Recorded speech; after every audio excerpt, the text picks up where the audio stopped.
예레미야 15장 5절에서 21절 말씀 가지고 함께 은혜 나누고자 합니다. 지난주 말씀에서는요, 유다가 심판을 받아서 멸망하는 장면을 묘사한 내용이었습니다. 예레미야가 눈물로 하나님께 간구하며 백성들에게 하나님의 경고를 전했지만 사람들은 거짓 예언자들의 말만 듣고 따르기 때문에 멸망한다고 했습니다. 거짓 예언자들은 우상 숭배를 가르치는 것이 아니라 하나님과 세상을 섞어서 가르치기 때문에 멸망하는 것이라고 했습니다. 그렇게 해서 혼합해서 섞어 가르친 것은 유다 왕 므낫세가 원조라고 했습니다.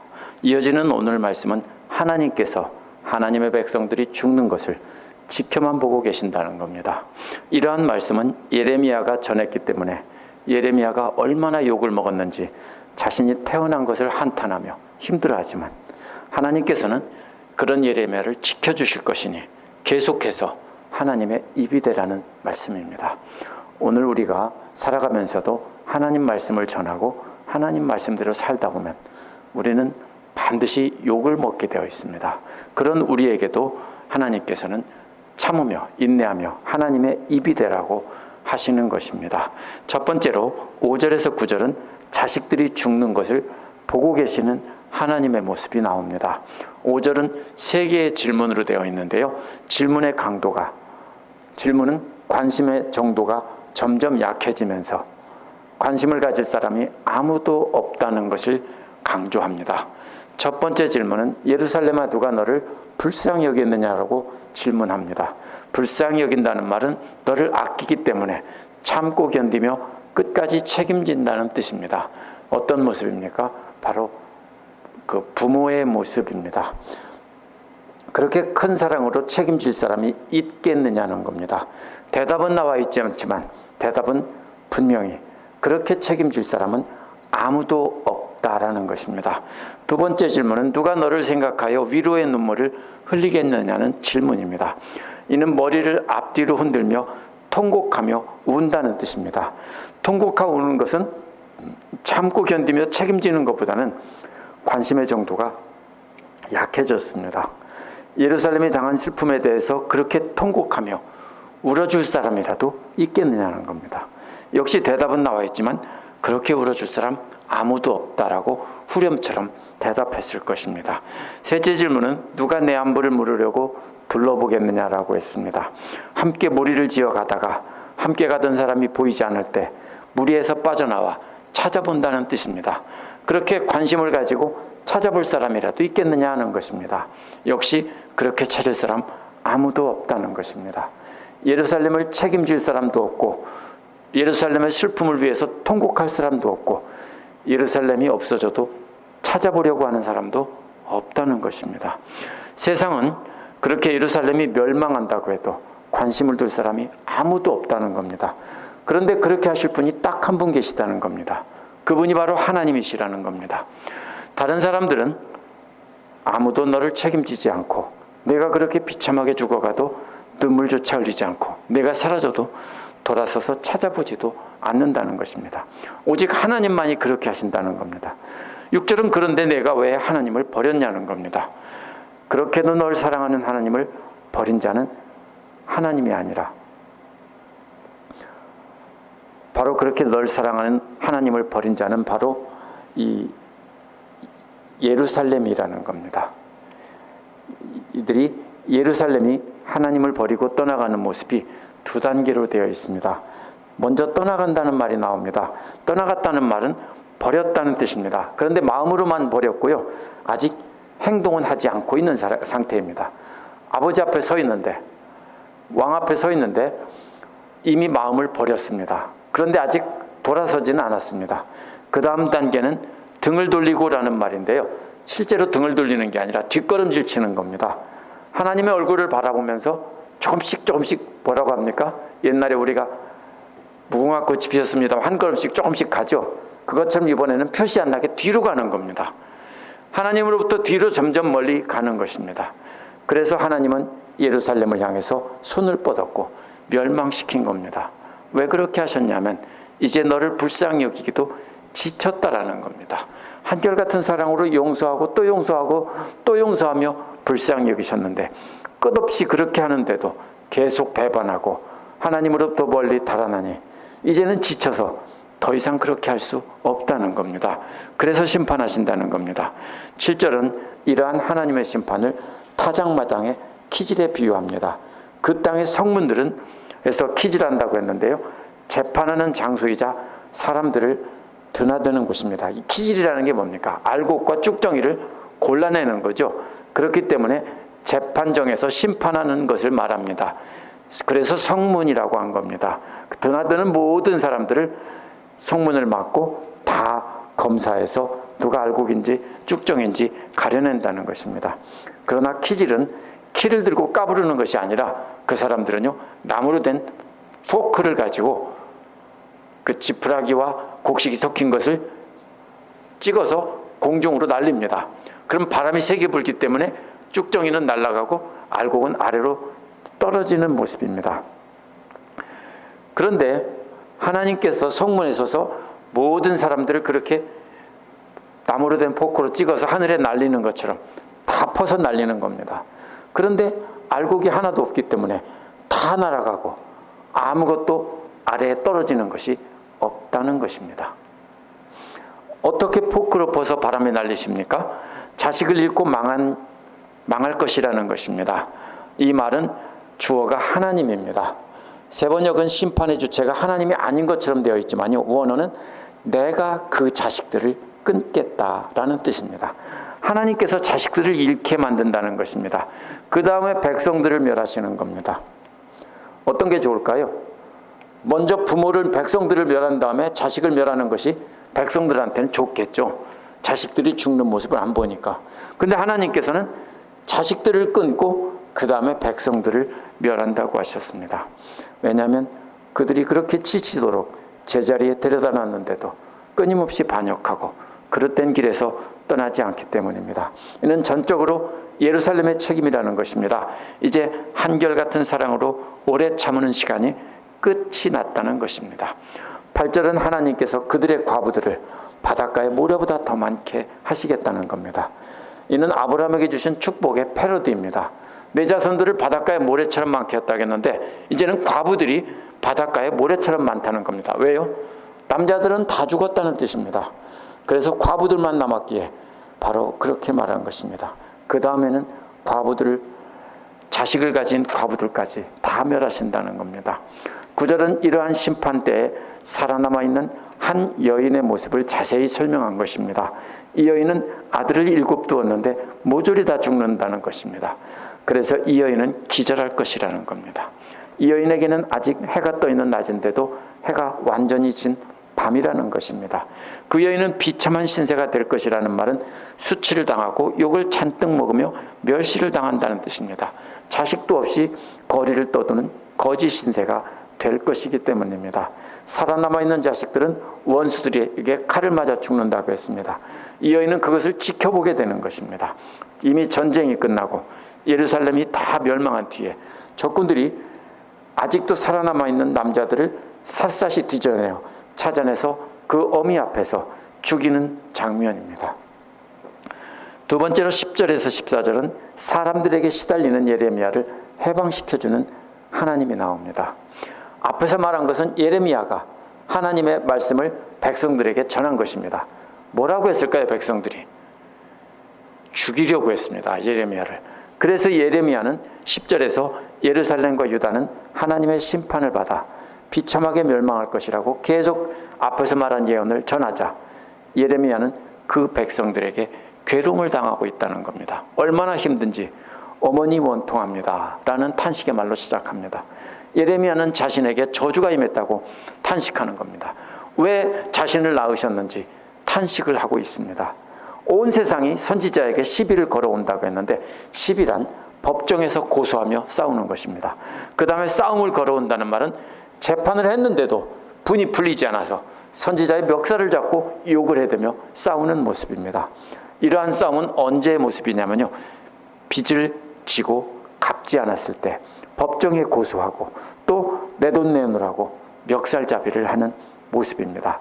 그렇기 때문에 예레미야는 나는 아무에게도 빚을 진 일이 없고 빚을 준 일도 없는데 모든 사람이 자신을 저주한다고 말합니다. 사람들이 아무 까닭 없이 자신을 그렇게 고소하고 말싸움하며 멱살잡이를 한다는 것입니다.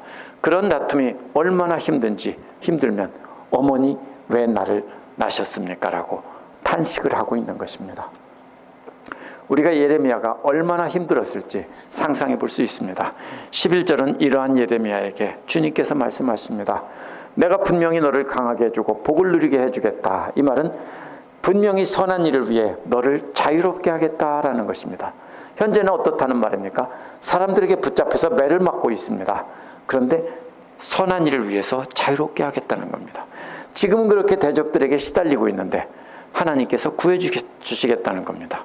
또 내 원수가 재앙을 당하고 궁지에 빠질 때 그가 너를 찾아와 간청하게 하겠다는 겁니다. 지금은 예레미야가 사람들에게 잡혀서 재앙을 당하고 있지만 나중에 원수들이 재앙을 당해서 예레미야에게 찾아와 사정을 하게 된다는 것입니다. 12절은 누가 새, 곧 북녘에서 오는 새와 노새를 부술 수 있냐라고 했습니다. 새와 노새는 무기를 만드는 거죠. 그래서 북쪽에서 오는 군대들을 말합니다. 유다로 공격해오는 강력한 군대들입니다. 유다는 그들의 공격을 당해낼 수 없다는 것입니다. 예레미야를 괴롭히는 유다와 예루살렘 사람들은 곧 모두 멸망한다는 것입니다. 예레미야가 불길할 예언을 한다고 사람들은 죽이려고 하지만 그 예언은 곧 이루어질 것입니다. 예레미야를 괴롭히는 사람들은 다 죽게 될 것이기 때문에 예레미야는 곧 그 시달림에서 벗어난다는 것입니다. 13절은 너의 재산과 보물을 값도 못 받는 약탈품으로 내어주겠다는 것입니다. 그것은 너희가 나라 구석구석에서 지은 죄값으로 내어주신다는 것입니다. 나라 구석구석에서 지은 죄란 온 나라 사방에서 우상을 음란하게 섬긴 것입니다. 그러나 지금까지 온 내용을 보면 드러내놓고 우상을 숭배했다기보다는 하나님을 섬긴다고 하면서 세상을 사랑하며 세상의 방식대로 살아가는 섞어놓은 찌개를 만든 것을 뜻합니다. 곧 모든 재산과 보물을 다 빼앗길 것이니 저들은 이제 더 이상 예레미야에게 재수 없는 예언 그만하라고 멱살잡이를 할 수 없게 됩니다. 재산과 보물만 빼앗기는 것이 아닙니다. 14절은 하나님께서 너희가 알지 못하는 땅으로 끌고 가서 너희 원수들을 섬기게 하겠다는 것입니다. 왜냐하면 하나님의 불같은 불이 붙어서 너희를 태워버릴 것이라는 겁니다. 예레미야에게 재수 없는 예언한다고 괴롭히는 사람들은 다 죽고 재산도 다 뺏기고 포로로 잡혀간다는 겁니다. 하나님의 진노의 불이 모두를 다 태워버린다는 것입니다. 15절에서 21절은 하나님 말씀을 전하는 예레미야를 지켜주시는 하나님의 모습이 나옵니다. 15절에서 예레미야 자신을 아시는 주님께 자신을 찾아와서 원수가 봐달라고 부탁합니다. 이게 사실 선지자가 할 말은 아니죠. 원수가 누굽니까? 나를 괴롭히는 이 백성들을 원수가 봐주십시오라고 부탁을 합니다. 예레미야가 얼마나 많이 시달렸으면 이렇게 말하겠습니까? 예레미야가 믿음이 없습니까? 모세처럼 차라리 나를 죽여주십시오 하지 않는 것이 예레미야의 죄입니까? 아닙니다. 예레미야가 백성들에게 얼마나 괴롭힘을 당했으면 원수가 봐달라고 합니까? 이 말을 통해서 예레미야의 고통을 알 수 있습니다. 하나님께서 이러한 원수들에 대해서도 오래 참아주신다는 걸 알기 때문에 하나님께서 이 백성들을 심판해달라고 부탁한다는 겁니다. 그래도 하나님의 오래 참음이 결국 저들을 용서해 줄 것이라고 생각하기 때문에 너무나 원통하고 답답하니까 하나님 이제는 그렇게 하지 말아달라고 하는 겁니다. 그래서 예레미야는 하나님의 속성인 오래 참음 때문에 자신이 죽을지도 모른다라고 생각하고 자신을 죽게 하지 말아달라고 간구합니다. 예레미야는 지금 그 백성들에게 공격을 받아 죽을 지경에 이르렀습니다. 그런데 이 대적들은 예레미야의 대적이 아니라 하나님의 대적입니다. 예레미야는 주님 때문에 주님을 대신해서 이렇게 수모를 당한다고 했기 때문입니다. 그렇다면 저들은 예레미야의 멱살을 잡고 있는 것이 아니라 하나님의 멱살을 잡고 있는 것입니다. 16절은 예레미야가 주님의 말씀을 발견했을 때 그 말씀을 받아먹었다고 했습니다. 그 말씀을 받아먹었을 때 그 말씀이 마음의 기쁨이 되고 즐거움이 되었다고 했습니다. 하나님의 말씀을 먹을 때가 그 기쁨이 꿀을 먹었을 때와 같은 기분에 비유한 겁니다. 지쳤을 때 꿀을 먹으면 먼저 그 단맛의 기쁨을 얻습니다. 그리고 잠시 시간이 흐르면 꿀이 몸에 피로 흘러들어가서 당분이 우리의 힘이 돼서 새 힘을 얻게 되는 것입니다. 하나님의 말씀에 단맛에 기쁨을 얻고 또 그 말씀으로 인해서 새 힘을 얻어 즐거워한다는 것입니다. 그렇게 되는 이유는 예레미야가 자신이 주님의 이름으로 불리는 사람이기 때문입니다. 예레미야는 주님의 소유라고 불린다는 뜻입니다. 주님의 소유이기 때문에 주님의 말씀을 먹고 기쁨을 얻고 그 말씀으로 새 힘을 얻으며 즐거워한다는 것입니다. 17절에서 그래서 예레미야는 웃으며 떠들어대는 사람과 어울리지 않는다고 했습니다. 웃는다는 말은 남의 흉을 보며 조롱하며 웃는 것을 뜻합니다. 떠들어댄다는 말은 그렇게 다른 사람을 흉보며 조롱하다가 다른 사람들이 고통을 당하며 자신들이 이겼다고 승리의 함성을 지른다는 뜻입니다. 함께 모여서 남의 흉을 보고 남의 고통을 가지고 깨소금 맛이라고 하는 사람들이 있다면 예레미야는 절대로 그런 사람과 함께 앉지 않는다는 것입니다. 우리도 역시 그렇게 하면 안 됩니다. 그것은 아주 잘못된 것입니다. 예레미야가 그렇게 하는 이유는 주님의 손이 자신에게 있기 때문에 혼자서 조용히 앉아 있다는 것입니다. 주님께서 채우신 분노란 백성들의 죄악입니다. 주님께서 계속 참고 인내하고 기다리시는 것은 그냥 인내하는 것이 아닙니다. 주님의 분노가 계속 채워지고 있습니다. 꽉 차면 터질 것입니다. 그래서 주님께서 예레미야에게 손을 얹어서 계속 주님과 함께 참으라고 하신다는 겁니다. 이것은 예레미야의 분노만이 아니라 주님의 분노를 계속 채워가시는 것입니다. 때가 되면 주님의 분노는 터질 것입니다. 18절에서 예레미야는 어째서 자신의 고통이 그치지 않느냐고 불평을 합니다. 우리가 하나님 말씀을 단맛을 알고 새 힘을 얻었으면 고통이 사라져야 되죠. 근데 어째서 그치지 않습니까? 어째서 자신의 상처는 낫지 않습니까? 라고 불평합니다. 그 고통과 상처는 결국 주님의 고통과 상처입니다. 예레미야도 주님의 마음으로 백성들의 죄 때문에 고통을 받고 상처를 받았기 때문입니다. 그러한 주님의 인내는 마치 속이는 시내와 같다라고 했습니다. 목마른 사람이 가다가 시냇물을 발견하고 다가갑니다. 그런데 평평한 평지 사막에서 시내는 자연제방이 있습니다. 자연제방이 뭐냐면요, 물이 흐르면서 양쪽에 퇴적물을 쌓아서 자연이 뚝을 만들어 놓는 것입니다. 그렇기 때문에 뚝 위에 올라가 보지 않으면 물이 있는지 없는지 모릅니다. 그래서 이 사람은 달려갑니다. 예레미야가 달려갑니다. 뚝 위에 올라가 보니 물이 없는 와디, 건천입니다. 물이 흐르도 안 흐르는 것입니다. 하나님께서 악인들을 심판해 주셔서 자신에게 원수 갚아 주실 줄 알았습니다. 주께서 원수 갚아 주시는 것을 시원한 물을 마시는 것에 비유한 것입니다. 그래서 주님께서 원수 갚아 주는 줄 알고 달려가서 냇물을 들여다보니까 물이 하나도 없다는 겁니다. 하나님, 이게 뭐예요? 이겁니다. 19절에서 21절은 이러한 예레미야의 불평에 대한 하나님의 응답입니다. 19절은 내가 돌아오면 내가 너를 다시 맞아들여 나를 섬기게 하겠다는 것입니다. 예레미야가 사람들이 계속하고 욕하고 죽이려고 하자 낙심해서 하나님 말씀 안 전하고 있는 겁니다. 그런데 하나님께서는 내가 내게 다시 돌아와 말씀을 다시 전하면, 이런 뜻입니다. 예레미야가 다시 하나님께 돌아와 하나님 말씀 전한다면 예레미야를 회복시켜주고 하나님 앞에 서 있는 하나님의 대언자가 되게 하신다는 겁니다. 예레미야가 천박한 것을 말하지 않고 귀한 것을 말한다면 예레미야는 하나님의 입이 된다는 것입니다. 천박한 것이 무엇입니까? 사람들이 원하는 말입니다. 사람들이 원하는 축복의 말입니다. 귀한 것은 뭡니까? 하나님의 심판의 메시지입니다. 그렇다면 하나님께서 말씀하시는 것을 그대로 전하면서 욕을 먹는다면 하나님이 입이 된다는 겁니다. 그 백성들이 너에게로 돌아와야 하지 네가 그들에게 돌아가면 안 된다는 겁니다. 무슨 말입니까? 예레미야가 하나님의 말씀을 전하는 것을 멈추는 순간 예레미야는 그 백성들 편에 서 있는 것이라는 것입니다. 예레미야가 그 백성의 죄를 지적하고 책망하는 말을 하지 않는다면 결국 그 백성들에게 돌아가는 것이 된다는 것입니다. 그러니 예레미야는 심판하지 않으시는 하나님에 대해서 분노를 멈추고 다시 하나님의 편에 서서 하나님의 입이 되어야 한다는 것입니다. 이러한 예레미야의 갈등을 보면서 우리에게 이것은 큰 위로가 됩니다.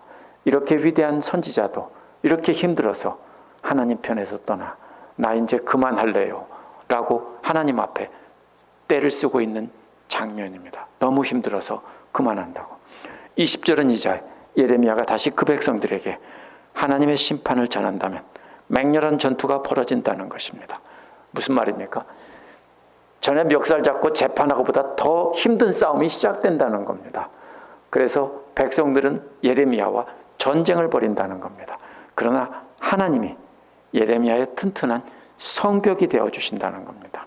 그 백성들은 예레미야를 공격하며 불길한 예언을 하면 죽인다고 하겠지만 예레미야는 계속해서 선포를 하게 되고 그 백성들의 공격은 계속된다는 겁니다. 하나님도 참 너무하시죠. 없애준다고 할 줄 알았는데 공격은 계속돼서 전쟁이 시작될 것이라는 겁니다. 하지만 그 백성들은 예레미야에게 맞서서 덤비겠지만 예레미야를 이기지 못한다는 겁니다. 따라서 하나님의 말씀을 전하는 자들이 공격을 받지 않도록 하는 것이 아니라 하나님의 말씀이 결국 이기게 해주신다는 뜻입니다. 그렇다면 그들의 공격을 맞서서 싸우고 우리가 당하는 고난은 우리가 견뎌야 될 몫이라는 뜻입니다. 21절은 계속 공격을 받는 튼튼한 노쇠 성벽으로 그대로 두지 않으신다는 겁니다. 아무리 튼튼한 노쇠 성벽도 계속 공격을 하면 무너진다는 겁니다. 그래서 때가 되기 전에 하나님께서 악인들의 손에서 건져내신다고 했는데 낚아챈다는 뜻입니다. 어떻게 해요? 독수리가 위험에 처한 자기 새끼들, 땅떨어지에 떨어지려고 하는 자기 새끼들을 확 낚아채는 것처럼 그렇게 구해주신다는 것입니다. 잔악한 사람들의 손에서도 구해내신다고 했습니다. 구해낸다는 말은 노예에서 해방시킨다는 뜻입니다. 이스라엘 사람들을 이집트에서 건져내신다고 할 때도 이 말을 썼습니다. 그러므로 하나님께서는 예레미야를 완전히 안전하게 지켜주시고 정말로 위험할 때는 땅떨어지에 매달려 있을 때는 낚아채 줄 것이니까 걱정 말라는 것입니다. 예레미야는 하나님의 경고 때문에 백성들에게 그 경고를 전하다가 견딜 수 없는 고통을 당했습니다. 얼마나 힘들었으면 어머니 왜 나를 낳으셨습니까? 라고 한탄까지 했습니까? 오늘날 우리도 하나님 말씀을 말로 전하고 우리의 삶으로 증거하면 사람들은 축복의 말을 하지 않고 재수 없는 말, 듣기 싫은 말, 잔소리한다고 입을 닥치라고 할 것입니다. 그래도 우리는 하나님의 경고와 심판의 말씀을 우리의 말과 삶으로 전해야 됩니다. 목회자만 전하는 것이 아닙니다. 우리 모두가 다 사람들을 향해서 그렇게 하면 안 된다라고 경고를 해줘야 합니다. 우리가 말로 하지 않아도 우리의 삶으로 행함으로 보여줄 수 있습니다. 우리가 사람들의 핍박이 두려워서 하나님의 경고와 심판의 말씀을 전하지 않는다면 우리는 오늘 말씀에서 뭐라고 했습니까? 멈추는 것 자체가 하나님 편을 떠나 사람들의 편에 가는 것이라고 했습니다. 그렇게 한다면 하나님의 입인 우리가 사탄의 입이 된다는 것입니다. 입을 닫는 것 자체가 사탄의 입입니다. 할 말을 하지 않고 사람들이 좋은 말만 골라서 하는 것도 역시 사탄의 입이 되는 것입니다. 거짓말을 하지 않아도 마찬가지입니다. 왜냐하면 하나님께서 전하라는 말씀은 축복의 말씀도 있지만 경고와 저주의 말씀도 있기 때문입니다. 그래서 백성들과 함께 멸망하는 자가 되는 것입니다. 우리가 핍박 가운데서 견디며 하나님 편에 서서 하나님이 입이 되어야 하는 이유는 그 길만이 살 길이기 때문입니다. 그렇게 할 때 우리에게 핍박이 사라지게 한다고 하지 않았습니다. 하나님께서 노쇠의 성벽이 돼서 지켜주시겠지만 그래도 계속 공격은 받는다는 것입니다. 한번 상상해 보십시오. 하나님께서 완전히 막아주실 줄 알았는데 계속 하나님께서 노쇠 성벽은 대주시지만 공격은 계속 받고 있다는 겁니다. 그 모습이 얼마나 힘들겠습니까? 직접 내가 돌을 맞지 않아도 사람들이 계속 돌을 던지는 모습이 보입니다. 그게 우리의 모습입니다. 그런데도 낙심하지 말아야 될 것은 정말로 그 노쇠성벽이 무너질 때가 되면 우리를 낚아채서 건져주시기 때문입니다. 그러므로 우리는 사람을 두려워하지 말고 하나님 편에 서서 하나님의 입이 되는 삶을 살아야 한다는 것입니다. 함께 기도하겠습니다.